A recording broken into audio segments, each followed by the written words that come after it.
Ladies and gentlemen, welcome back to the Indie Zone podcast. You may recall that back in December of 2022, just before Mr. Kohberger's arrest, that University of Idaho Professor Rebecca Schofield initiated an action in federal court, the District Court of Idaho, alleging that an internet sleuth named Ashley Guillard had defamed her. This was a claim for defamation, 2 counts, in making allegations that Ms. Schofield had involvement in the atrocities at 1122 King Road, which Professor Schofield denied. Professor Schofield was successful on summary judgment, where the federal district court found that she prevailed as a matter of law on her claims for defamation. And once that happened, what was left was damages. So she's been seeking a trial for the determination of what the damages should be, which she should be awarded from Ms. Guillard. On May 7th, 2025, Ms. Guillard's name came up directly in Idaho versus Kohberger because we see here an order striking improperly filed records request.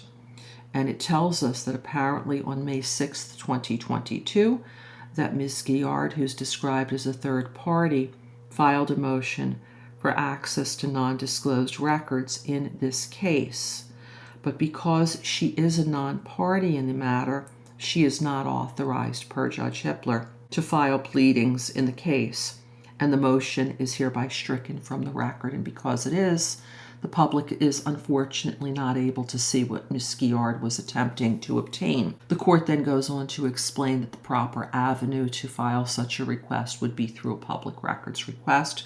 And although Ms. Guillard is not named in the order per se, we see her name in the certificate of service as having had this court order served upon her by the clerk of court.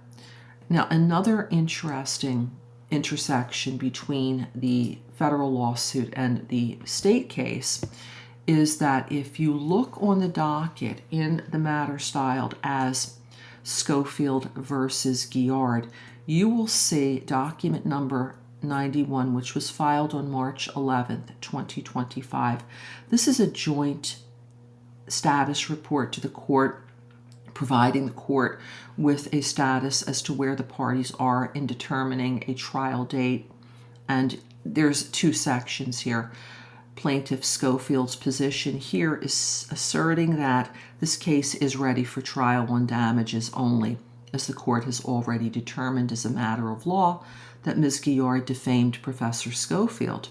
And what the professor is looking for is to have trial in August of 2025, which is the same month that the Idaho versus Kohberger case is set to go to trial. And Ms. Guillard references that matter in her portion of this joint status report. It says here, considering newly received evidence, Ms. Guillard will proceed with a motion to stay proceedings until after the state court trial in Idaho versus Kohberger, Ada County case number CR 0124-31665, to avoid conflict of interest with potential witnesses and to allow for the unsealing of evidence that supports Guillard's affirmative defense of substantial truth. So therefore, we're seeing here that Ms. Guillard is alleging that the federal case should not be proceeding. It should be stayed.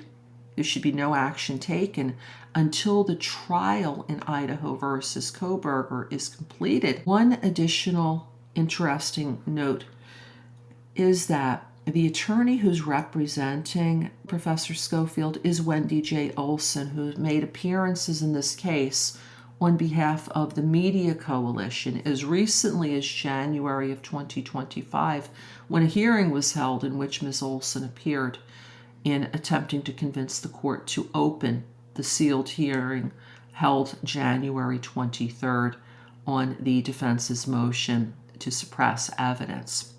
This will now conclude this episode of the Indie Zone. Thank you for joining us today.